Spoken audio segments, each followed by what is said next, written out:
Pagod na, pero laban lang. Kaya yan, walang susuko. Yan ang palagi nating sinasabi sa tuwing may nararanasan tayong mga pagsubok. Sa tuwing araw ay sisikat, panibagong araw na naman ang pagsikap. Kaya minsan, 'di ba, napapaisip na tayo na bakit parang wala namang nangyayari. Paulit-ulit na tayo nagsasakripisyo, pero bakit ganun pa rin ang alalahanin? Para bang ang buhay ay isang dagat? Minsan mahinahon, kadalasan maalon. Kailangan mo lang sumabay para ikaw ay makaahon. Pag nadapa ka sa iyong paglalakbay, kailangan mo lang bumangon.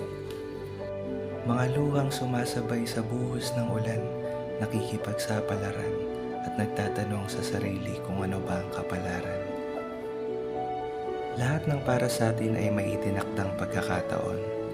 Di mo mamamalayan na dadating din ang tamang panahon na mga butong matagal mo nang itinanim.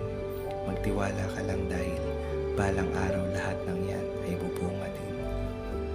Tuloy mo lang, tiwala mo sa sarili, huwag mong aalisin.